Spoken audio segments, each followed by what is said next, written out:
what I would like to do is not to analyze the peace process and the long rivalry between the Palestinians and the Israelis, but to try to give you an analysis how the Middle East conflict and the peace process is involved in Israeli elections, how it affects the elections from an internal Israeli view. And to understand how it works, I'm going to use many maps and illustrations which are going to be presented on the PowerPoint presentation. And then maybe later we will have some time for questions and discussion and the next. Now, this is the region that we are talking about, the entire Middle East. And here you can see Israel. I mean, this tiny place, it is a small country. Altogether, without the West Bank and without Gaza, it is roughly 20,000 square kilometers, okay, of the entire Middle East.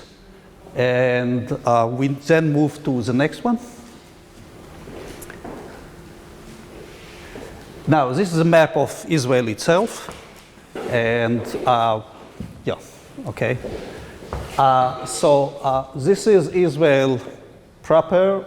Here you can see the Gaza Strip and the West Bank, and this is Golan Heights. Probably it is a terms that you heard in the news, but the white one is Israel proper. Okay, now to understand how the conflict evolved, we do have to go back almost 100 years ago. Now, why is that important? It is important because of the way that the Ottomans ruled the area. Their idea, which was quite sophisticated for the time, was how to diminish internal conflicts. And to diminish internal conflicts, they, on purpose, did not recognize national boundaries and national identities. They acknowledged only religious communities. Okay? So they gave almost complete autonomy to religions to have their own affairs as long as they remain loyal to the empire itself and to the Ottoman throne. Now, it worked for a long time, very good. There were much less tensions than in Europe. But on the way, and then we move to the next one, it also almost ignored national identities, languages, and aspirations of the people. Here you can see the map of the Ottoman Empire 100 years ago. You don't see the nation states that exist today. I mean, the entire region was one. And then another one. And this was a division in what is now Jordan and Israel. So you can see that the names, no Jordan, no Palestine, no Israel, this is a map that existed. I mean, the administrative map of the Ottoman Empire, the districts. And they were named after the main cities, not... Now, of course, it affects the way that the Middle East looks today. But this is another matter, so maybe we'll get to that during the questions. But you see that Jerusalem was one administrative unit, and then you have another one over the Jordan River called Sanjak Kerak, and then you have in Syria, it is not one nation, and this was also true to Iraq and other parts of the Ottoman Empire. The First World War ended, and then the British were given mandate over Palestine. Now, that was given after they gave promise to the Jewish people to have national homeland in Palestine, as it was called there. They didn't say what is national homeland, and they also made promises to the Arabs in the Middle East. And then they were given mandate over the entire, what was then called Palestine, which is what is now Israel and Jordan. Shortly after they received the mandate from the League of Nations, which preceded the United Nations of today, they cut the country into two. One is Transjordan in yellow, and the other one is Palestine in the purple. And this was made in 1922, and this is the first time that it became electoral issue. We are speaking about the electoral process in Israel itself. So for the first time, it became electoral issue within the Jewish community in Palestine. Because until then, they thought that at least this entire area will be part of the homeland. And also parts over that. For the first time, there was a resistance for the division of what it was then seen as Palestine. The British mandate over Palestine was 30 years long. And here we have several maps that show you different solutions that were raised to the Israeli-Palestinian conflict over the years. And I like to take some time to explain what you see here. Okay? Now, if something is not understood, please raise your hands and I will answer questions, because this is very important. Relations between Arabs and Jews in Palestine were not very friendly. There were rivalries all the time. And it became to a point where the Arabs rose up, and there was the Arab uprising of 1936, which forced the British government to bring royal commission into Palestine. And the royal commission, for the first time, raised the solution of dividing the land between Jews and Arabs. What they recommended for the Jewish state, and this is the first one, the head of that royal commission was Lord Peel, and their recommendation was to give the purple area to the Jews and entire Palestine to the Arabs. Now, that area is about 20% of mandatory Palestine. What was offered to the Jews? The Jews, after internal difficult debate, accepted the solution. They wanted their own states. It was rejected by the Arabs. And it ended with nothing. The negotiations broke up just before the Second World War. After the Second World War and the Holocaust, in which 6 million Jews were killed in Europe, there was a question what to do with the Europeans that remained in Europe. And one of the solutions was to let them go into Palestine and create a new state. And then the UN sent another delegation, and they came up with another solution. And this is what is called the Partition Plan of 1947, which was accepted and endorsed by the United Nations. Now, the area that the United Nations was willing to give to the Jewish community reflected also the demographic changes in Palestine, and instead of the 20% here, they now recommended to give to the Jewish people with anticipation of absorbing the immigrants, the refugees that are going to come from Europe, 55% of the area to the new coming Jewish state. Again, it was accepted by the Jewish community and rejected by the Palestinian community. And that led to the war between Israel and the neighboring countries of 1948. That war ended up with the country of Israel, now after the establishment of the state, taking over 78% of the area.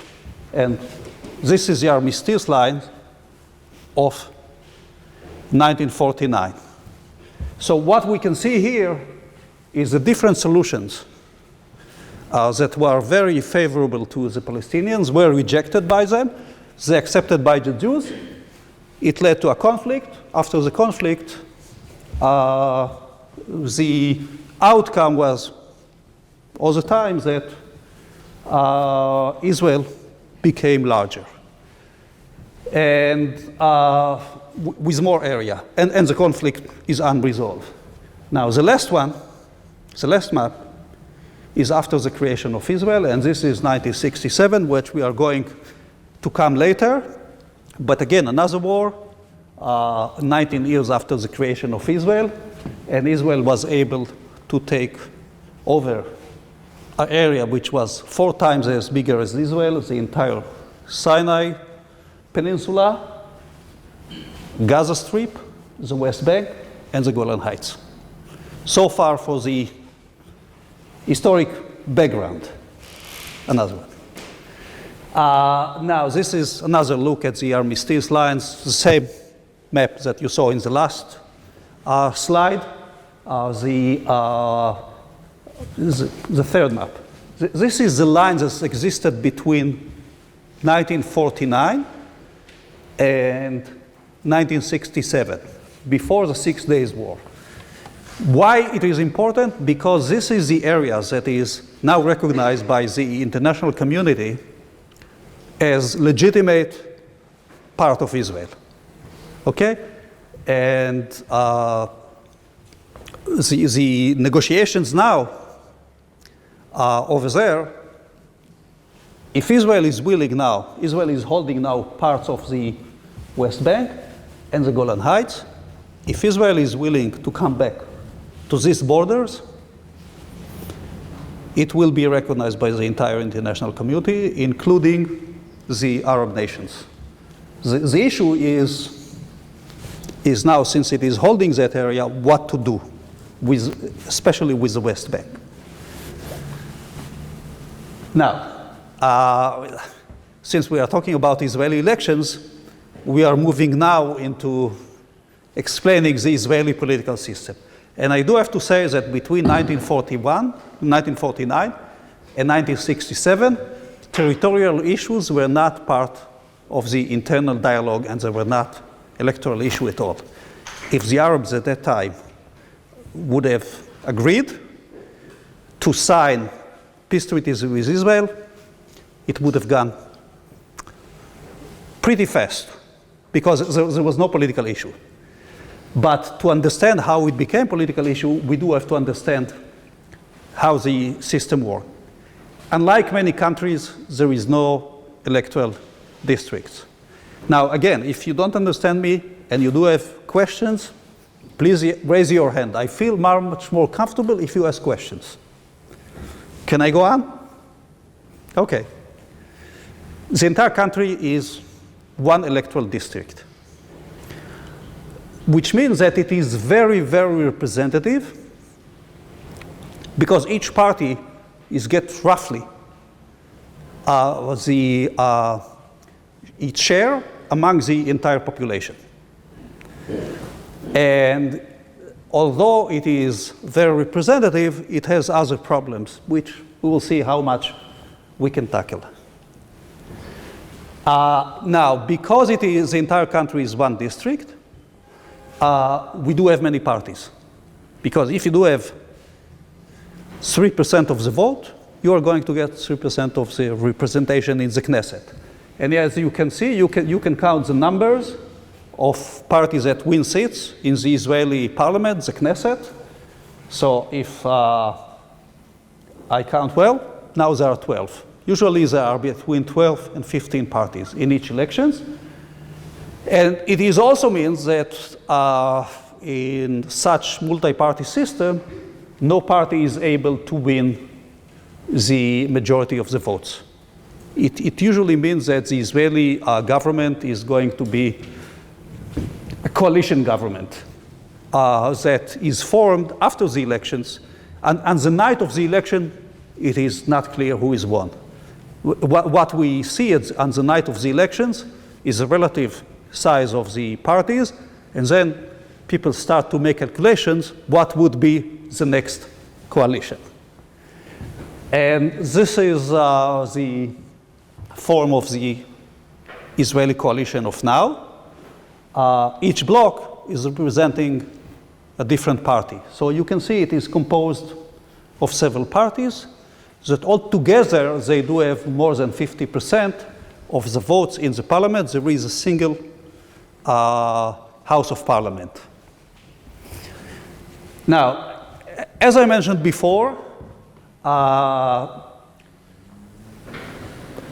after 1949, territorial issues were not part of the internal equation. Divisions between left and right were related more to issues of economics, of social order, but not territorial one.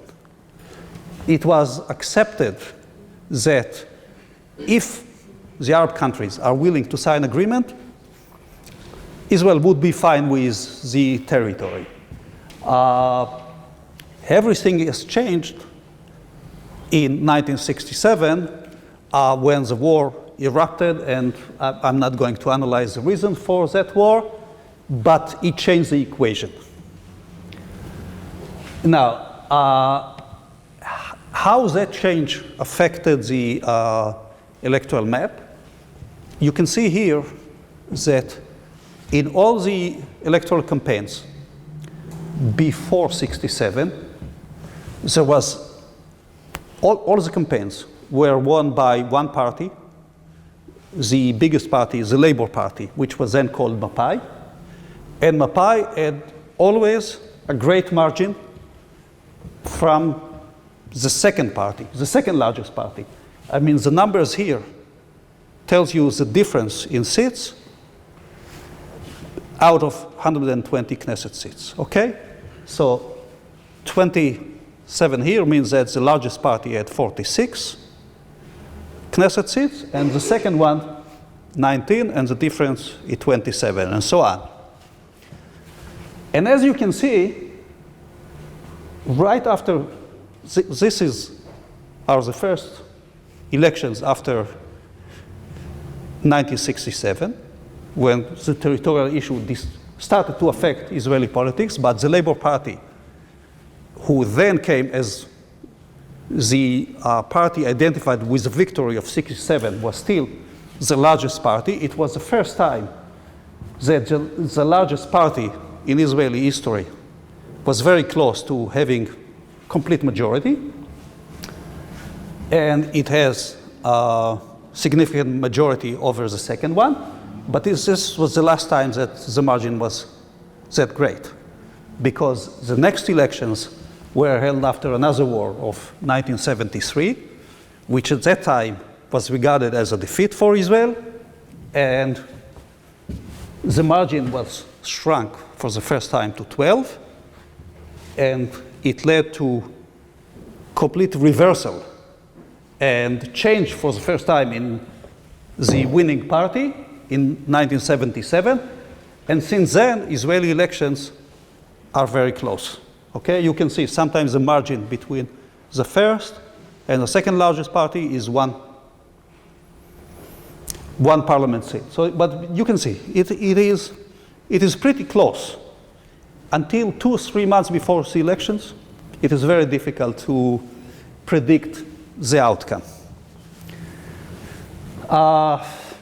These are, in that area, some pictures. We can move to the next one. And, okay, again, to remind you of the armistice lines of 1967, and then another one. Okay. Now, what change has the war of 67 brought in the picture, in the political picture within Israel?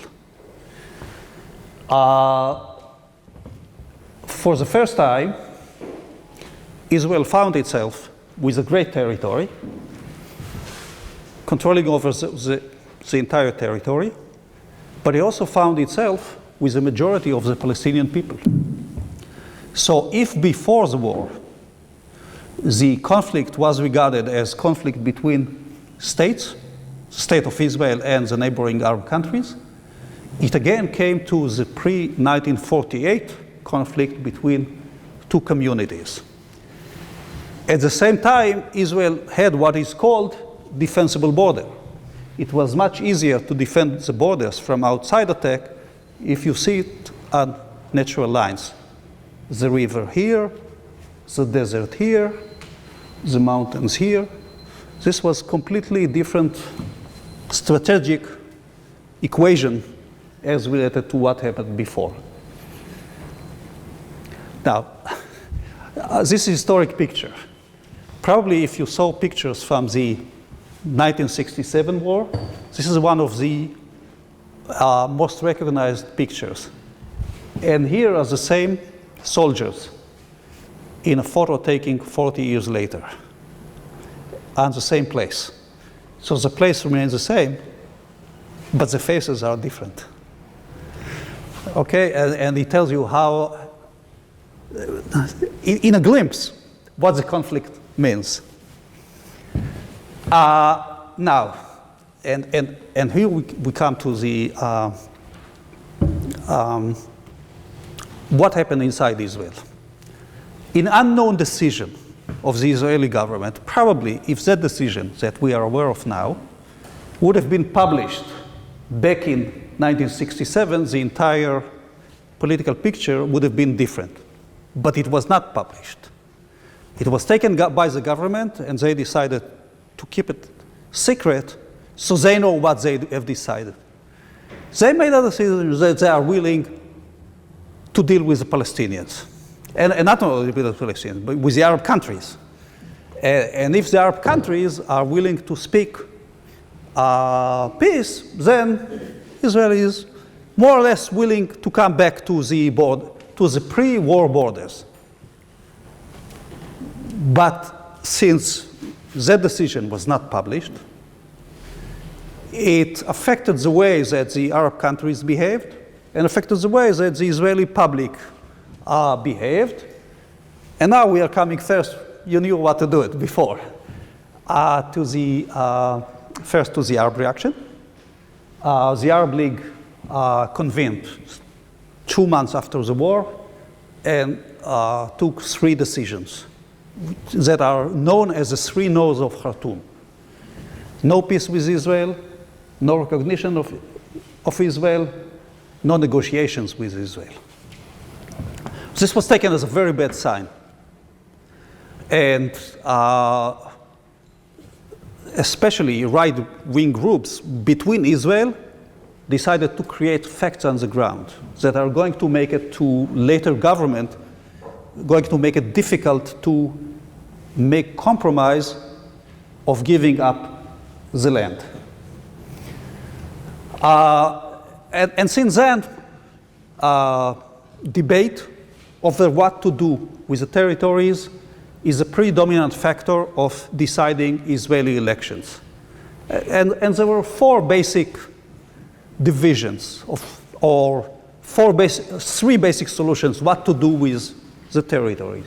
The first one is annexation of the territory, giving Palestinians full rights, which means one state without national identity. I mean, at the end, this is what's going to be. The second one is holding the territories as deposit for peace and willingness to come back to the pre-war borders. And the third one, which was not officially adopted, but in effect, that served as the main operating guideline,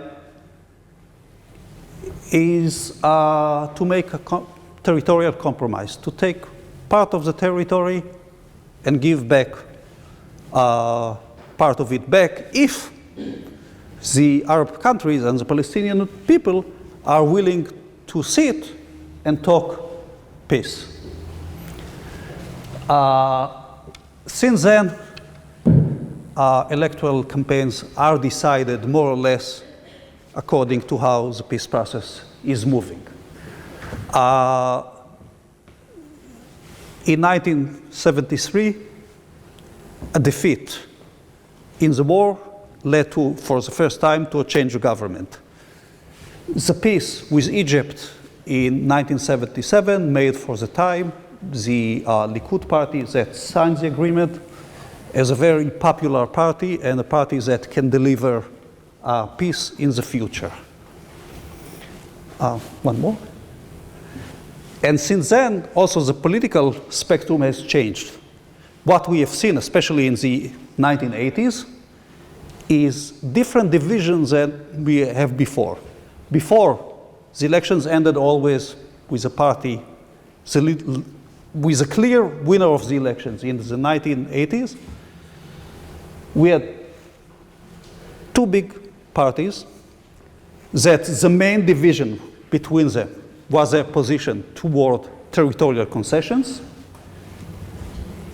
Small parties on the right, small parties on the left, and swing vote parties, usually religious parties, in the middle. Okay? This same picture came out 3 electoral campaigns in the 1980s without being able to decide the outcome of the peace process. The deadlock ended a lot after the Palestinian uprising of 1987, and it led to the signing of the Oslo Agreement between Israel and the Palestinian Authority, and the creation of partially independent Palestinian Authority. But further negotiations broke up again, and it led to the second Intifada of 2000, and then again to the feeling in Israel that they don't have another partner. On the other hand, the Palestinians felt also they had their own disappointment that the peace process is not going according to their wishes, and then it led to another stagnation. Now, the second Intifada and the massive casualties led Israel to decide to build separation wall between the West Bank and Israel, and we can see the same. Another one. This is how the border that was open for more than 30 years looks now. This is the fence around the West Bank, and here are parts of the West Bank that there are blocks of settlements inside. Okay, so 1, 2, 3, 4 main blocks, with the idea that until there is final agreement, then the fence is going to defend the main blocks of settlement. But it also became clear that this cannot hold forever. And the Prime Minister of Israel, Sharon, who went on the ticket of a right-wing party right after being elected, has announced his plan to withdraw from Gaza Strip and probably open a new window for peace negotiations. The Gaza Strip, these were Israeli settlements, all were evacuated in 2005. The entire Gaza Strip was evacuated, and Israel returned to the pre-67 borders with the hope that it is going to lead to further negotiations. Sharon, who at that time was very popular, was about to win the next elections, and then unfortunately he got stroke, and since then he is lying in coma almost 8 years now, still alive. But he was prime minister at that time, and we move again. And the last round, this is a map that was given by Prime Minister of Israel, Ehud Olmert, to the Palestinians in 2008. And it outlines a proposal given by Prime Minister to the Palestinians, offering a final solution. Now, this is built on the exchange of some territorial exchange, but on the rate of mile per mile, or kilometer for kilometer. The yellow parts are parts to be given by the Palestinians to Israel, and in exchange, Israel is going to give the red parts to the Palestinians in exchange with a passage leading from the West Bank to the Gaza Strip.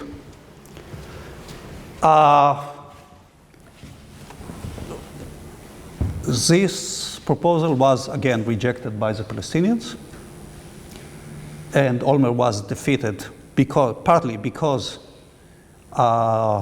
it was rejected. His party, not Olmert itself, but the party, was defeated in the next elections in 2009, and which the current Prime Minister Netanyahu came to power. After the elections, the Palestinian came to Netanyahu and told him, let's talk, starting from this map. His answer was, it is no longer on the table. It was offered by the previous Prime Minister. I'm not offering it. Now, this brings us almost to the end of this lecture, and the question is, what comes next? There are two different pressures. One, most Israelis acknowledge that the current situation can't go on forever, and there should be a solution. Even the Prime Minister, Netanyahu, who is leading the right-wing party, told on many occasions and even expressed his willingness to go ahead with the Palestinian state. On the other hand, there is significant fear among the Israeli population because of what's happening in the neighboring Arab countries. So any territorial concessions is taken with fear. We are not sure what would be the outcome. But the elections that were held this year ended in almost, if we look at the territorial issue, it ended almost in a draw between left and right, and we are looking for the future with hope that something good comes out of it.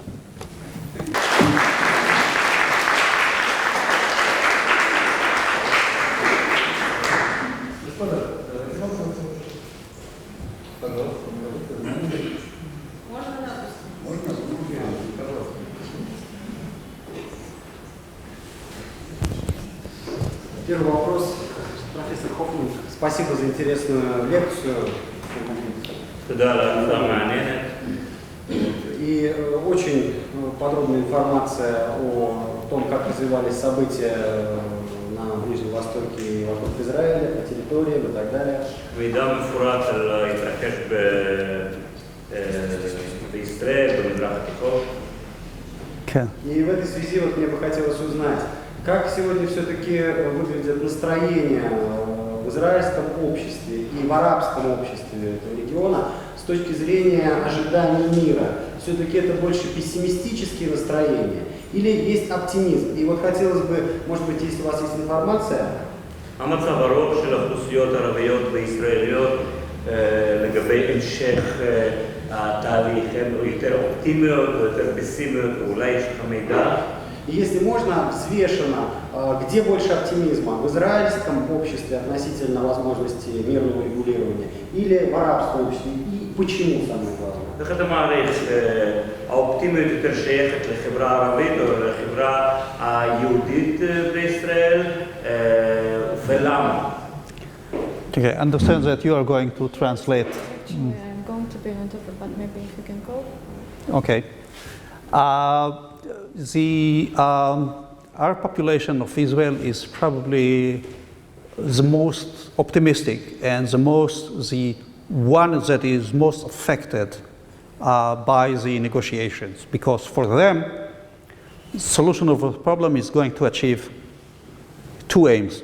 The first one is to have a solution, peaceful solution between their nation and their state, which obviously it welcomes. The other one is, if peace is achieved, then their desire to have more equality and more openness among the majority in Israel towards the Arab population is also going to be achieved. So obviously, they have a very high stake. So on the one hand, they feel very attached to their nation. On the other hand, they are also loyal Israeli citizens. And if you look at Europe, you can see that in some parts of Europe, there are small nations that are demanding their own independent states. This is not the case with the Palestinian residents of Israel. They don't ask for their own state, because they say, we are Israeli citizens and we like to remain Israeli citizens, but please make peace with our people. Please. Good afternoon, thank you for the lecture. If we're talking about the Palestine and Israel conflict, I want to know your opinion about the relationships with Israel and Palestine need some foreign interference in this conflict to If they need interference. interference, Yes.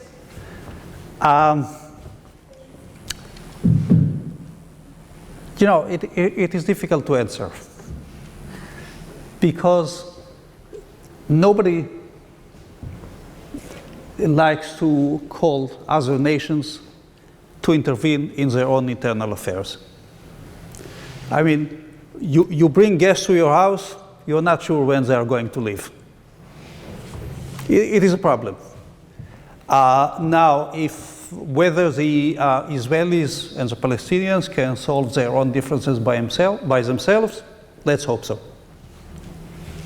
Добрый день, я преподаватель университета.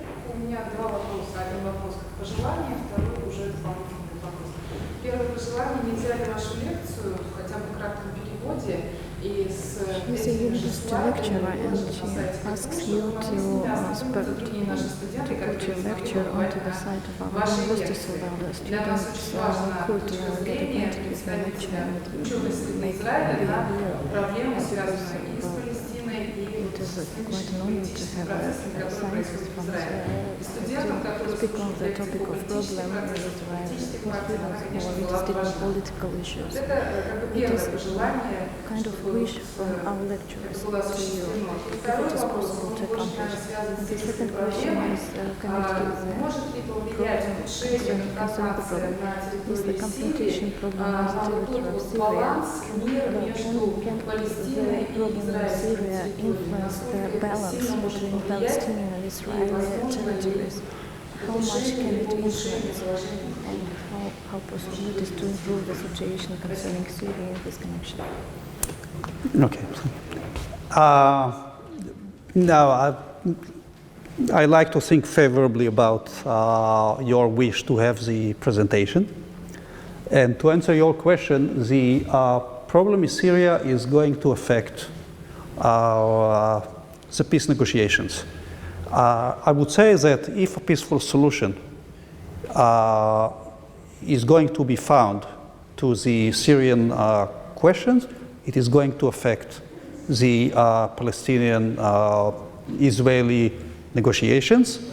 What is the fear of Israel is unstable situation in Syria that can affect the Palestinian people, and we have seen the process in countries such as Libya, Egypt, Yemen, and Syria, which it can be deteriorated pretty fast, and obviously it affects the peace process. Thank you very much for your attention.